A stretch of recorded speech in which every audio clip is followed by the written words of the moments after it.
It feels like random death plays every night at the grocery store where I work. And it may sound amazing, but you must understand, this place is unlike any other. My name is Jack, and I took this job as a last resort of redemption. You know the type, right? If you make enough mistakes, ultimately, you have no choice but to move on, even if you can't see the way through. I dropped out of high school and ended up in jail. And when it comes out, I became more of a ghost than a man.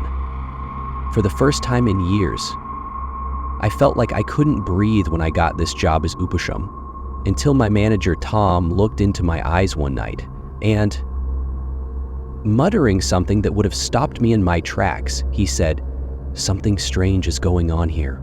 Please bow your head." I thought he was just a paranoid old man. Do people like you know? Although they may talk about curses, ghosts, and other topics, they're just making up stories. First night shift.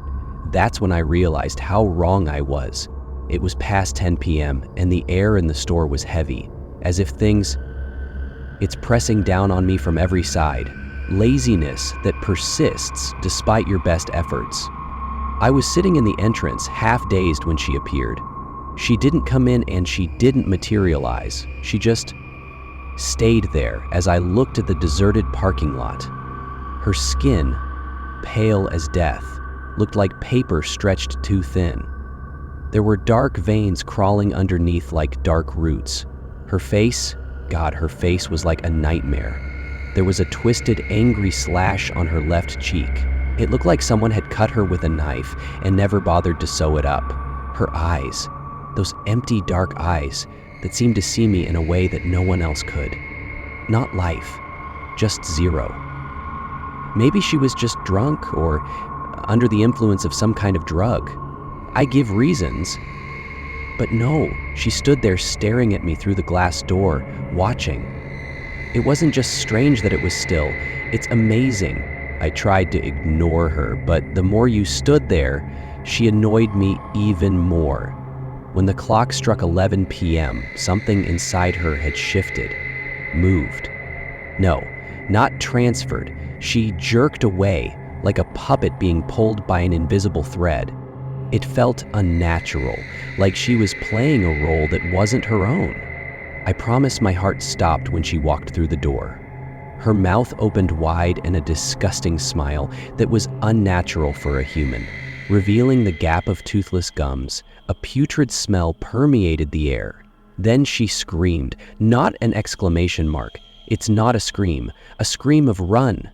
I didn't know what to do. I stumbled back, but before I thought it, she lunged at me. Her body moved at an alarming rate, but at the last moment she turned away. She disappeared, like she didn't even exist. I ran away. I had to do it. My heart was pounding and adrenaline was pumping as I ran to my room. My legs don't even feel like me.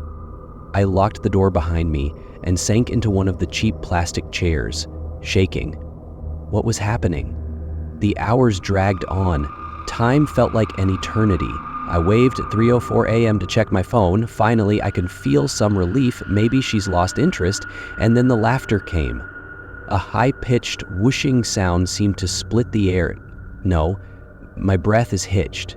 A slow, soft knock followed the laughter. So soft. "Are you hiding?" he asked. She whispered, her voice sending chills through my veins. "You can't hide from me." She seemed to know exactly where I was from what she said. "You know, I'm afraid I don't know what to do." I'm thinking of running again. But you can't hide forever, right? No matter who you are, I had to face her. I opened the room door. Each step sent shivers down my spine. The store was dark, very dark, quiet. But there was a problem. Then I heard it again. It was funny. This time it was deeper, closer. It echoed through the hallway like a whisper of doom. I have no choice but to move forward. The twinkling lights overhead cast long, eerie shadows as I walked into the store. Every road seems to stretch on forever.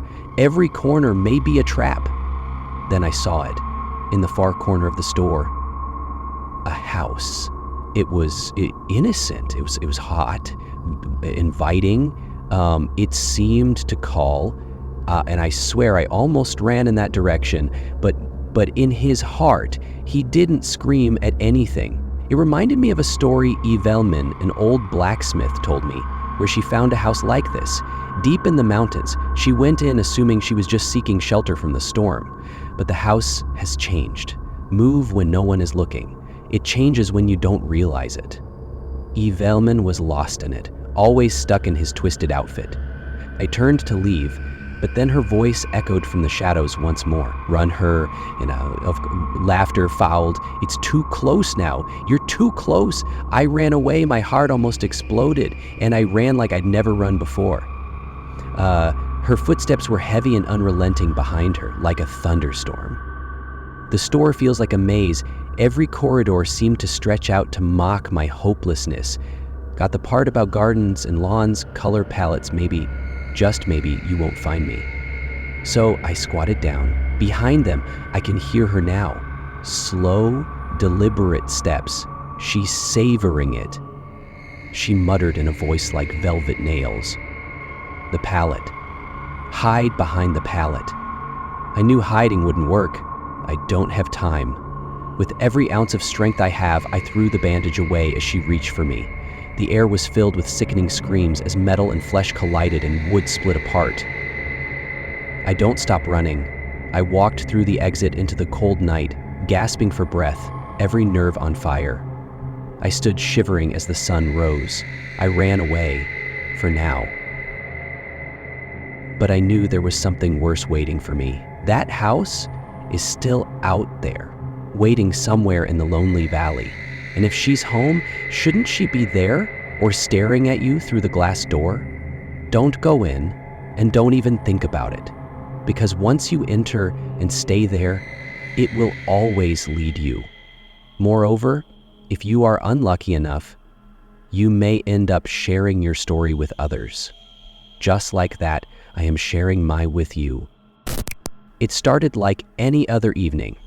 As the sun set behind the horizon, the quiet neighborhood was bathed in a soothing orange glow. A night that makes you feel safe. Nothing can go wrong. But that night, there was a problem. My name is Leela. I'm a normal girl like everyone else. The small town where I live has some familiar faces. Have a reliable routine and safe place. One of those places is the local grocery store, which is a small shop, an unusual place located on the side of the road. It is a constant in my life. This guarantees normality and routine. A place I thought I knew well until that night. I came to collect bread, milk, and bananas that evening. There's nothing wrong. As I approached the checkout point, I saw Sam behind the counter. He spent most of his evenings there as a clerk. Sam is friendly and always quick to smile and say hello. There's nothing wrong, or so I thought. As I went through my things, something changed. If I needed help carrying my bag to the car, he asked. There's something strange about this question. He's harmless enough though, but I only have 2 small bottles. What is loss? However, when I looked up at him, I saw a change in his eyes. It is timely. A subtle fear beneath his smile. My gut tightened. There's something out there. Before I can answer, Sam grabbed one of my bags and we walked to the parking lot. It was strange. He wasn't just polite, but he was almost demanding too. I reluctantly left him, however, as we approached the door. He leaned closer and spoke in a slow, urgent voice. Lila, he whispered. There's a man in the store. He's following you. He's holding his phone like he was taking a photo. The words shocked my system. My heart beat irregularly. I quickly looked at the door and froze, and there was a man standing next to the basket bearer. His phone had a blank face, eyes that were almost lifeless. A shiver ran down my back. My voice fails me, but I want to scream and run. Sam's hand now rests on my shoulder, and he led me to the car with unexpected determination. He didn't say anything else. but I could feel his anxiety pressing down on me. Sam was already walking to the store when we got to my car, and I turned to thank him before he disappeared into the encroaching darkness. His departure was sudden. It was almost as if he had completed his duty, and now it has withdrawn. Makes me wonder if I understand everything yet. But I also felt an uneasy feeling that something wasn't right. The rest of the night was a blur. There was too much screaming in the house. There were too many shadows flickering at the corners of my eyes. I cannot sleep. Every time there was a strong wind outside, it felt like someone was watching me. A few days later, I feel uncomfortable. Sam couldn't stop thinking about what he'd said. What does he mean? Am I in the wrong position, or is the man really following me? So why did Sam take such urgent action? Is he trying to protect me? Or does his kindness have a darker side? I couldn't get the image of his lifeless eyes out of my head. I also can't stop thinking about another story my friend Mia told me. There, Mia met her partner after completing a challenging treatment program. He was a patient, kind, and protective man that Mia had never met before. He made her feel safe, valued, and seen, something he hadn't felt in previous relationships. However, as I mentally modeled Sam's actions, he made her feel safe, valued, and seen. I couldn't help but wonder, what if kindness overshadows something darker? What if it was manipulation? How can I be vulnerable and trustworthy, even though I feel more and more uncomfortable every time I walk into that grocery store? But I stuck with going there. The once familiar and comfortable alleys now felt like a maze, and every corner seemed to conceal an erection. I still can't get rid of the feeling that something, is watching all the time, even though the man who followed me that night never returned. Is it Sam? Is he looking at me too? Is he just participating in a twisted game, or is he trying to protect me? Every time I see him behind the counter, I couldn't help but be surprised. It seems like a lot of practice. There is a lot of planning. His smile, his kindness. What if he was a true observer and watched me closely all the time? When I tell you, I wonder if anyone is interested, someone who knows too much? What about people following me like Sam or the guy in the store? The truth is, I can't be sure.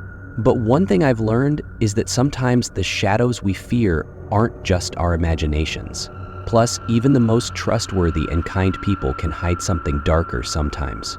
So I'll keep looking over my shoulder.